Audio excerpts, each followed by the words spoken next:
Y'all, I had just went live, and unfortunately, because the door opened and I touched my webcam, apparently I broke the webcam or some stupid something. I don't know what happened, but I'm going to cover this topic on a clear mic. So, luckily, we had got two of these webcams when we got it the first time. And so I'm just going to go again. I'm just going to, basically cover the same topic. If you were just here for me covering said topic, you're encouraged to stay, but you're welcome to leave. And welcome to the Inner Storyteller. Welcome back to the channel. I'm your host, Soul Expression. Hit the link tree for my new book, The Inner Storyteller, as well as all of our other work. Please like the video and subscribe to the channels. And I say channels because the Ufuluchild YouTube channel, as well as the Inner Storyteller YouTube channel, is how I'm simulcasting this show. If you're here, we talk about the Inner Storyteller. What is the Inner Storyteller? The Inner Storyteller is, in my opinion, the third seat in the hierarchy of consciousness. Okay, if you have the creator first, as the zero seat. Then first you have awareness, the space that has no quality. Born from awareness is the seed of consciousness, which is the I am, the beingness that knows it bees. And from the I am, we give rise to the inner storyteller, the mechanism that goes beyond observation into meaning making of what it observes. And that's what we deal with here. So if you are in for a discussion on natural law, religion, the school system, like today, money, anarchy, and or culture, and the way that mankind is manipulated by ridiculously evil forces of the world, then you are in the right place. And I hope you enjoy it here. Take a seat, put on your seatbelt, relax. We'll get you home in just a jiffy.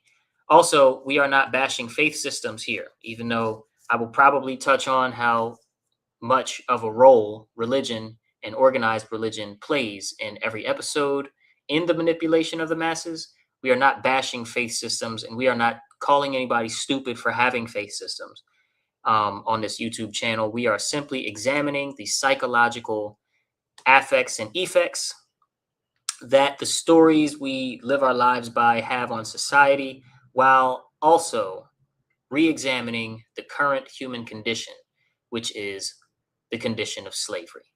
Government is slavery, ladies and gentlemen, in any way that you slice it, in any way that you look at it, government is indeed slavery. So the first thing that I want to do is actually pull up what I was just looking at, because it's super relevant. So nice. Oh, and I found a YouTube short.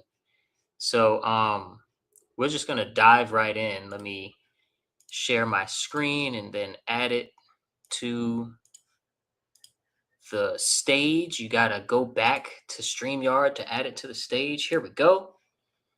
All right. Yeah, I guess I can't change how we look at it. Here we go. Check this out. This is right on topic for our discussion on how, government schooling is the religion of government. Watch this and we'll get into it. Asking students to read a specific sentence and then to tell them what they've comprehended out of that sentence. And boy, the kids are struggling. Read the Inner Story for me. She wore a suit, clothes that were... Who's this for? Extraordinary, but somewhat Gertrude? No, explain what that means. I don't know. She wore a sahalat of clothes that were extraordinary, whatever, bro, but somewhat gooch. What does that mean? She wore a lot. Wait, she wore, bro, I don't know, bro. Can you take the card back, please? She wore a... Oh, baby. She wore a silhouette of clothes that were Bitch, I don't know that word. I don't even know how to read. I don't know why I did this. She wore a silhouette of clothes that were extraordinary, but somewhat gauche. All right, now what does that mean? I have no idea. Like his clothes was nice or something like. She were a. I don't know what this shit say. I don't know what this shit say. I don't know what this shit say. I can't read it. Can't read it. Can't read it. Cancel back. Now let's take a look at the sentence. The sentence is she wore a silhouette of clothes that were extraordinary but somewhat gauche. That's the sentence that they're being asked to read, and not a single one of them could get from start to finish.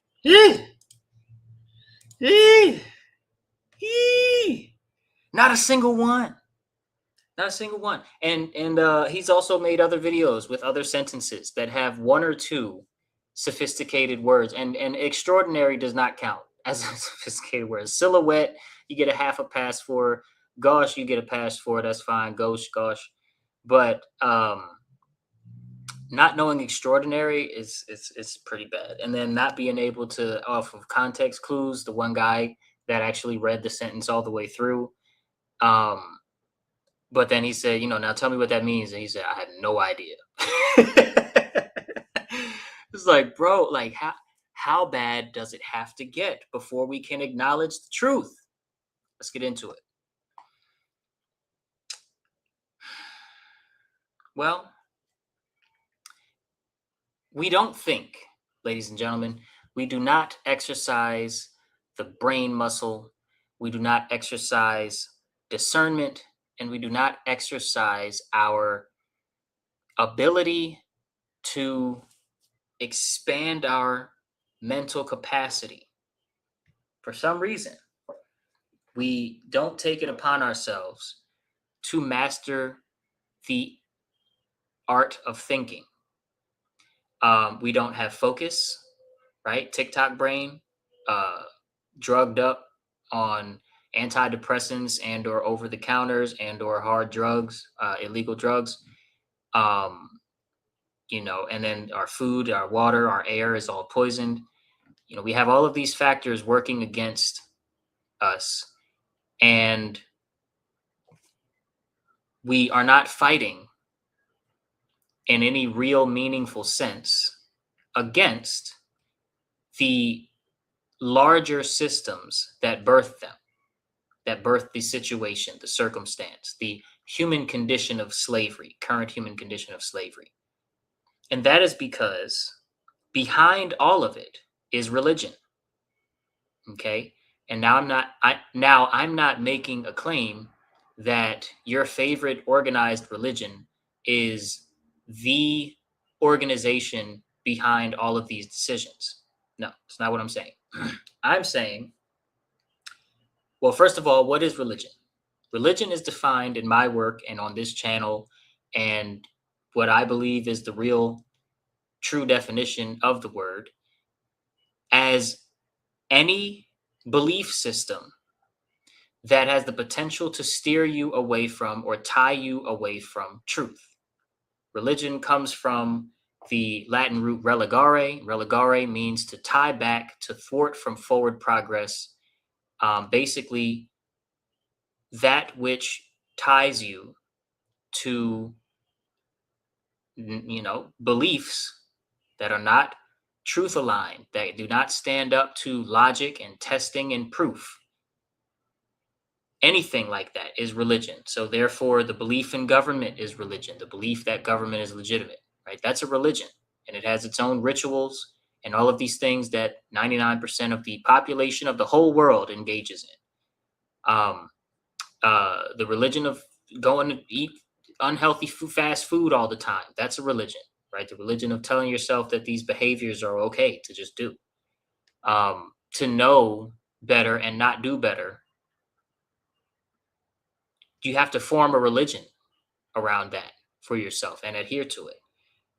Now, the premise of today's discussion, religion as defined in the Inner Storyteller is not limited just to churches. It's any system of belief that is sustained by ritual authority and the suppression of questions. Okay. And by that definition, compulsory government schooling is one of the most complete religions ever constructed. That's the premise. Okay. That government school, public school, and charter school, and any school that follows the same basic structure designed by the Rockefellers and whatnot is one of the most complete religions ever constructed. It has its building, right? It has its temple, its place of worship, its cathedral. It has its priest class, its priesthood, its clergy, right? And the principals, the administrators, the faculty, the PE teacher, and the teachers, and the team leads, and the teacher's assistants. It has its sacred texts, right? It's got the textbooks. It's got the approved by the government curriculum. It's got the artwork and the holiday rituals and President's Day lessons and all of these things, trinkets, right? Surrounding the sacred texts, just like the sacred texts of any other religion. And it's got its holidays and it's got its Christmas tree and all of these things. A congregation, right? Compelled audience, a compelled attendance of said compelled audience.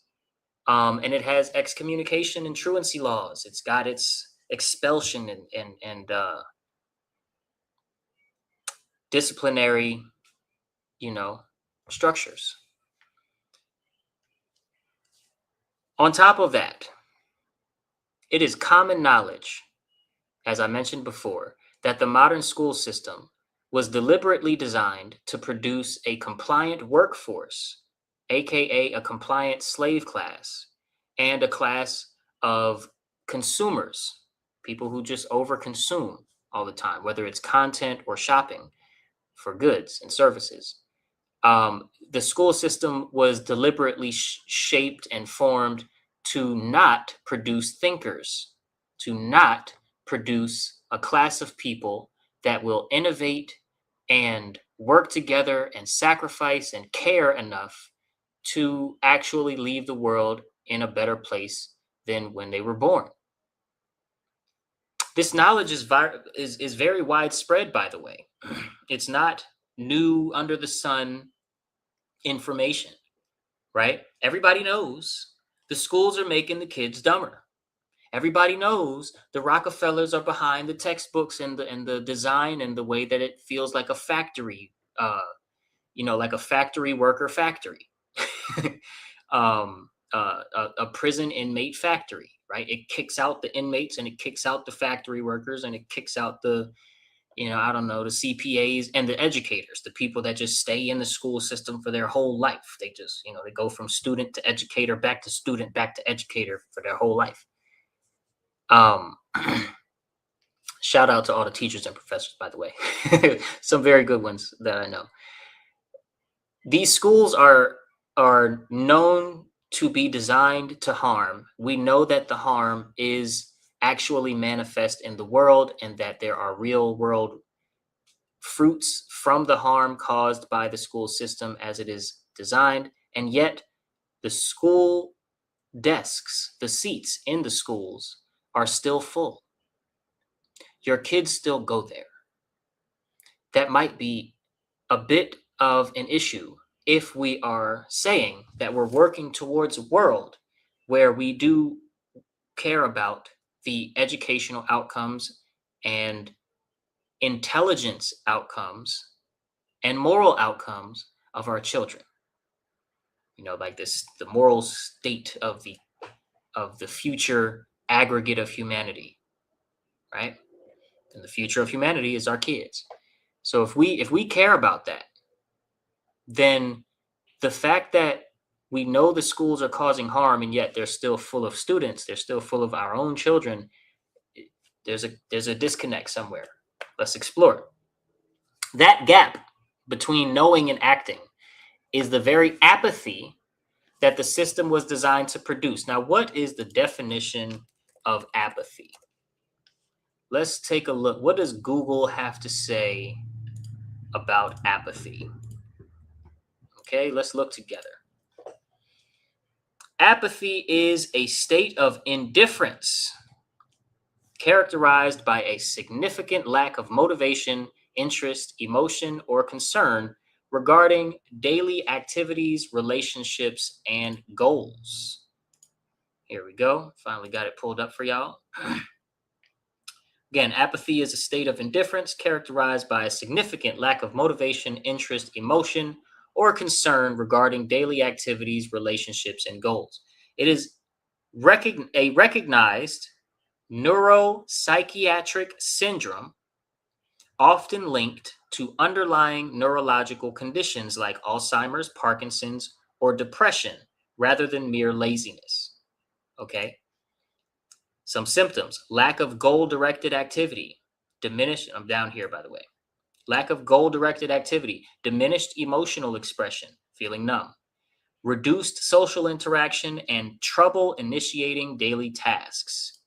Got behavioral apathy, cognitive apathy, and emotional apathy, which is a lack of passion or reaction to events that should elicit emotion. And if that does not sound like the state of the world, then I don't know what the state of the world really is. And I do. And it does sound like the state of the world. A lack of passion or reaction to events that should elicit emotion. Okay? Should elicit emotion. What are some things that should elicit emotion that simply do not, for one reason or another? One of them, I'm trying to pull something up here as I'm talking, and I'm trying to slow down my talking so that oh, it's in this. Sorry. There we go. So that I can keep talking and then it's smooth. Okay, here we go. So we have an example of something that should elicit reaction, that the type of reaction we're getting is not enough. Check this out.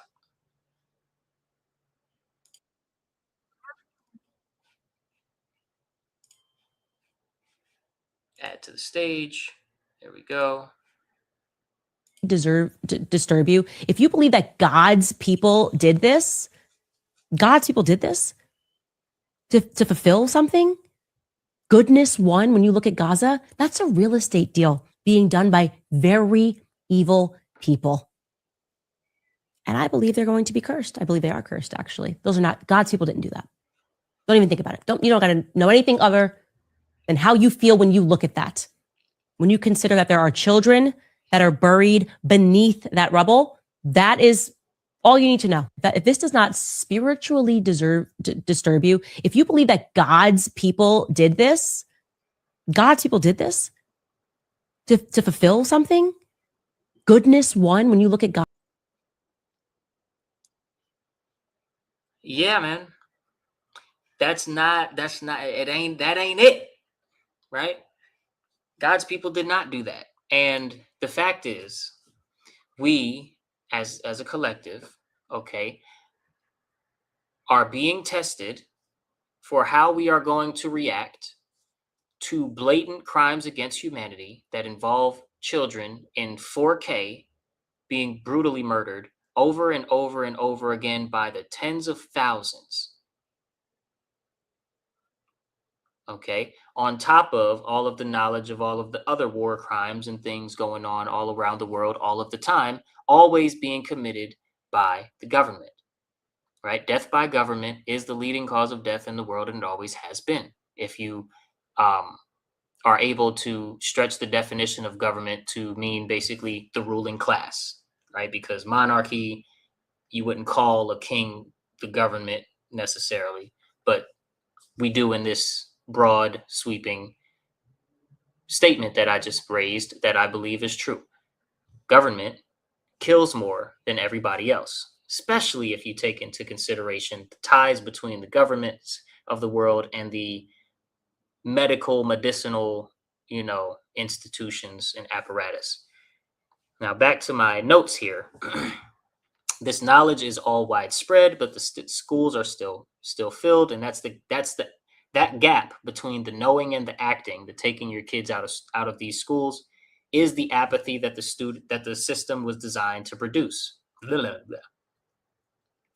Now, the thing about this is you cannot accidentally engineer this level of mass compliance. You can't just stumble upon this many blindly obedient people. No, this has to be extremely long and meticulously planned out, extremely well funded, with endless resources, and sustained with a level of excellence and perfection over long periods of time and over various boring stages of development to get this level of mass compliance and mass obedience. It doesn't just happen on its own. Okay? And you may be asking, okay, well, how do we begin to think about our levels of obedience? How do we begin to deal with them, reflect on them, so we can do the shadow work and start to climb out of the holes that we dig ourselves? Well, we got to understand the obedience pipeline, and it starts largely with the schools, right? Children spend most neurologically formative years of their lives being conditioned to go to the temple called the schoolhouse, go to school, sit, obey, raise your hand, ask permission, wait for the bell, nap when I say so, eat faster, hurry up and eat faster, accept the external authority in the teacher as the source of truth. Whatever the teacher is teaching you, that's what's true. Everybody knows this, everybody knows that because the teacher said so. Fear the principal, and on top of that, fear the principal's office. Principal's office. Right? That's not education, people. That's what I would call inner storyteller programming at scale, at large scale, ginormous, humongo scale. By the time that a child in this system becomes an adult and graduates, the obedience to not only, the school system, but government in general is so deeply baked into their being. I mean, it's in a rib cage. It's in our liver.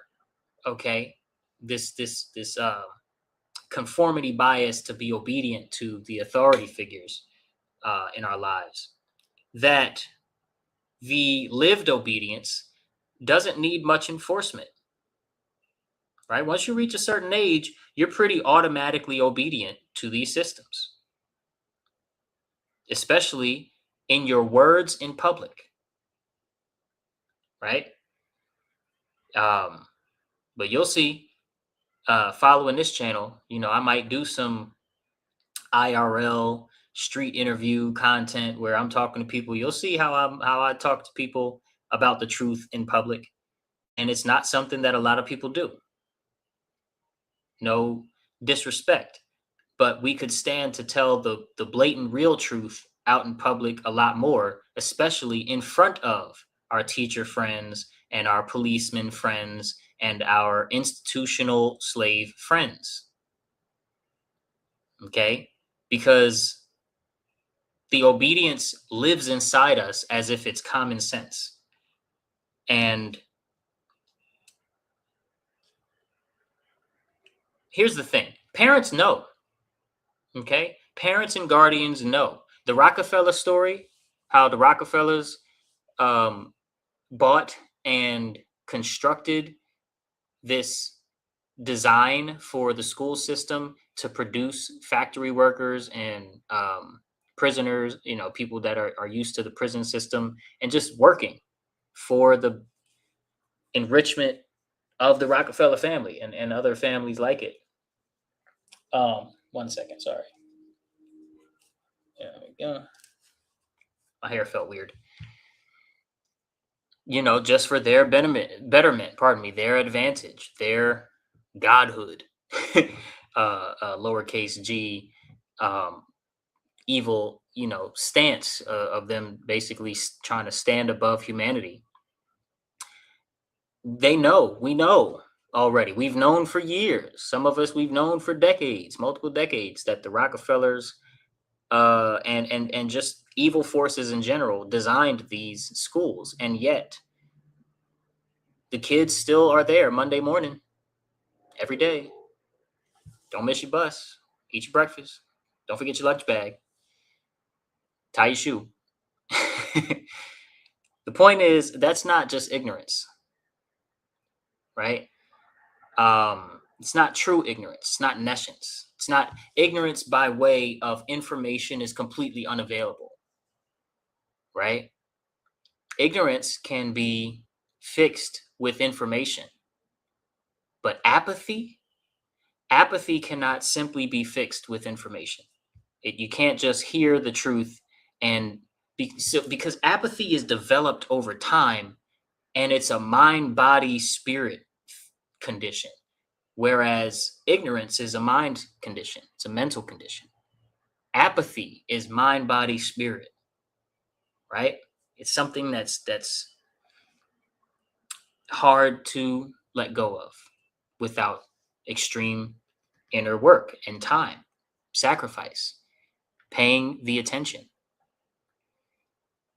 with units of time and effort, right? That's what it takes to actually grow out of apathy and start caring for people other than yourself and other than your immediate inner circle with real world action, caring more than just in rhetoric, but caring with your real world actions.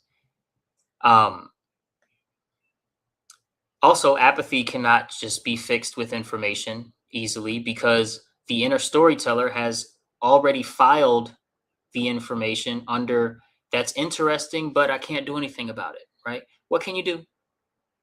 What can you do? I was made this way. I'm just like that, And that comes from the obey, sit, raise your hand, fluorescent lights, all of the school dances play the popular music.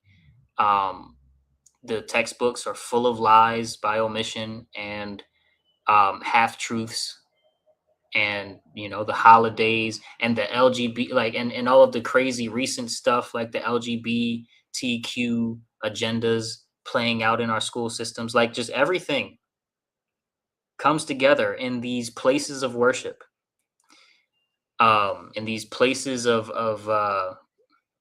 textbook study, Bible study, right? Government is I'm skipping a note by mistake. The school system, therefore, produced the very apathy that protects the school system in its current model.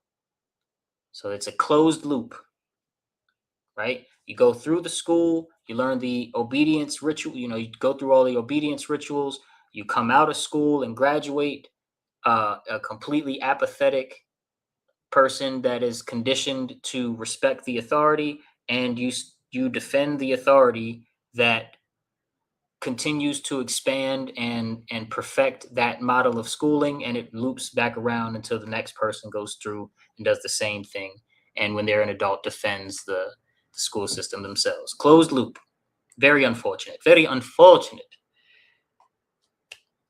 And oh, and yeah, the connection to the Candace video is, of course, we have all of these social experiments that we can look to and see that, yeah, and the resulting class of human beings is pathetically obedient, right? Pathetically. We are not acting anywhere near normal in response to war crimes, as well as in response to the various absolute police states that exist in the world, the United States being one of them. That's just a ridiculous situation. We don't respond to the police states or the war crimes. Why? Why not? Why not, Soul? What are we stuck on? Right? What can we chew on that will help us taste the flavor of a solution and really understand how and why we got here? Well, the truth is, government is the dominant religion of the modern world. That's just how it is. It claims moral authority, demands tithes in the form of taxes, promises salvation in the form of health care and, the court system and security and social security. It punishes heresy, non-compliance, sovereign citizens, and tax avoidance, and all of the things, tax evasion, I forget, all of the things. The school system is the seminary for the government system, where the next generation of believers in the religion of government, the religion of man's authority, or the religion of government is a subset, is a sect of the religion of man's authority, which includes tribal leadership, which includes pretty much any type of unnatural hierarchy system, where because I said so and coercion and the threat of violence gives the other person authority. The school system is the seminary where the next generation of believers is formed before they are old enough to consent to the doctrine. And this is how the collective inner storyteller is being shaped at the institutional level to normalize and enable the institution's continuance. Funded by the same sources that have always opposed the shared human objective to one day arrive at more freedom, more harmony, more public trust in each other, more clean food, more healing, more of a healed society, and less transgressions, less theft, less rape, less assault, less murder, and less lying. Okay, less deceit and manipulation. So, what are some of the questions that break the loop? Well, first question I have is, why your kids still in there? Why are the seats still filled? Good people, respectfully. And this is not an attack on anybody. It's a genuine inquiry, genuine, general, gentle inquiry that cuts to the heart of the problem, which is action, right? Why are your kids still in the school? Because here's the thing.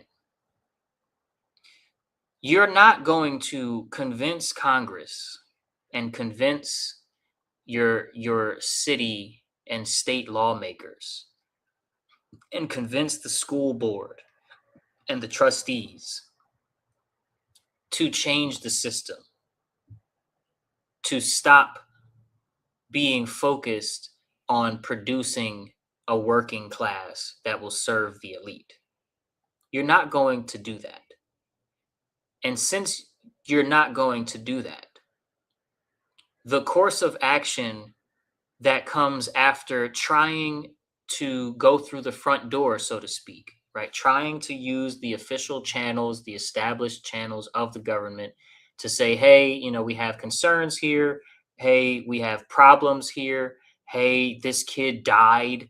Hey, whatever. Like, we tried for decades and decades and decades to go through the front door and convince Congress and them and the state legislatures and the school boards and the trustees and the teachers to change the way that they do things. And instead of changing the way that they do things in any meaningful kind of way, they only made, certain concessions here and there, putting an extra hour for art, an extra hour for nap time here and there in certain instances. And the rest of the time, the rest of the game was only advancing their own agendas.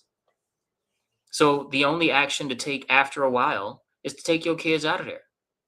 Say, no, Johnny not going there, not there. Right? And when we do it en masse, things change. Okay, so that's my first question.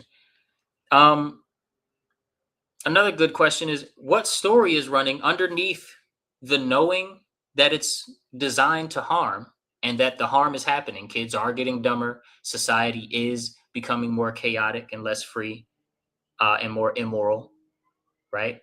Underneath that knowing, there has to be a story running. What is the story that exists there that makes the knowing feel like it's enough to just know? Like, I know that it's messed up. I know it's been messed up. It was messed up when I went to school.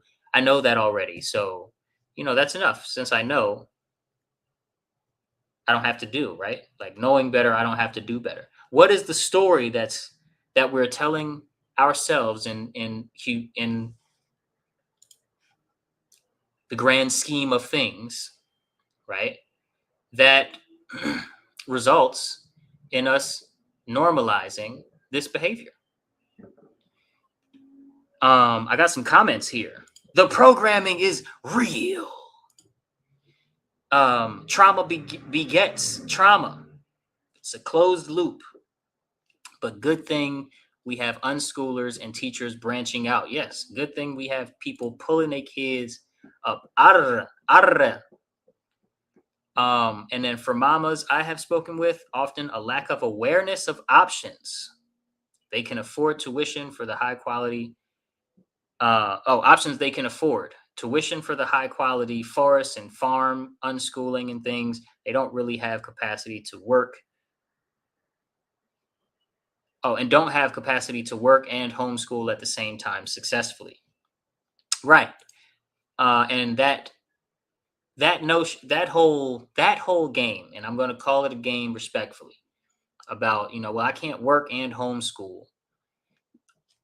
That only has to do with your conditioning, our conditioning, that by the time my kid is this age, they should know these specific facts, these specific math equations, these specific books or whatever should have been read by the time my kid is this age. And all of that is coming from the colonized brain that's conditioned by the colonizer, because they gave us the standards for each grade level and each grade system. Even though they come up with upgrades to those standards every year, we still get dumber every year.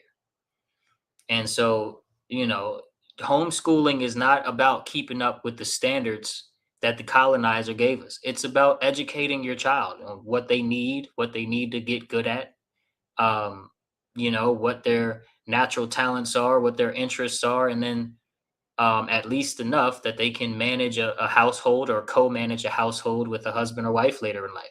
That's education, right? And then they have interests and talents and God-given talents and things that you build on and that they build on. And that by the time they're a teenager, they need to start building on with a friend group and, find a mentor and certain things. Like, it takes a village, right? So I'm ranting a little bit, but there are plenty of real world solutions out there to people who feel like, well, I can't take my kid out of school because I can't work and homeschool them. Yes, you can. Just take out of your mind the idea that school means following the standards of the state test or something. And I think I've covered this topic pretty well. Definitely got some of that energy out that I was feeling from, recording this once and then finding out that the microphone wasn't working halfway through because I barely touched my webcam and the microphone went out.